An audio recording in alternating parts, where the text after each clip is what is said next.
අඩෝ වීල් කග්ගා මගේ ඉස්සරහට රින්ගන්න එපා ඔයි. තොට පේන්නේ නැද්ද මම තග්ගු දෙකක් විතර දිගයි කියලා. මම බ්‍රේක් ගැහුවොත් ඔය රෝද තුනම අහසේ. ඔය පාපුවරුවේ එල්ලිලා ඉන්න මල්ලි බැහැපන් පල්ලෙහාට. තමුසේ හිතුවද මං අර පරණ ලේලන්ඩ් එකක් කියලා හුලං වැඩි යන්න. මම ලෝ ෆ්ලෝ යකෝ. යකෝ මාව ජපානෙන් එව්වේ මේ නුගේ ගොඩ හන්දිය අවුවේ වේලෙන්නද? මගේ AC එක දැන් අයිස් පලම් මැෂින් එකක් වගේ වැඩ කරන්නේ. කොහොමේ ඩ්‍රයිවර්? රෑ එලි වෙනකම් ෆෝන් නොබන තමුසේගේ ඔය වටින S2 පෙනීම වැඩි කරලා දෙන්නේ මම තමයි. මම නැත්තම් තමුසේ ඉවරයි. තමුසෙට හැමදේම අමතක වෙනව නේද? හැමෝම මෝඩයා කියනව නේද? දැන්වත් ඔය හිච්චි මොලේ පාද ගන්න මාව කාපන්. මම තමයි ප්‍රෝටීන් වල රජා.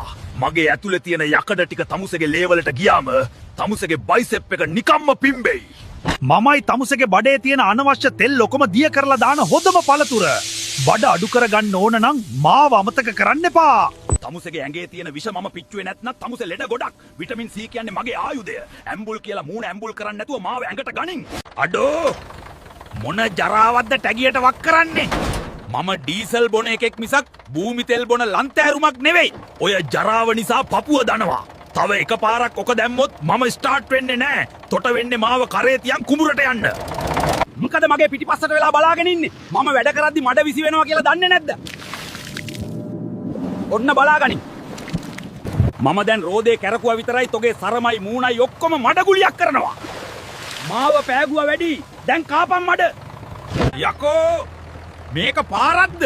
මගේ ඇන මුරිච්චි ගැලවෙනවා ඔයි. මේ පාර ටිකක් හදාගනින් මිනිස්සයෝ.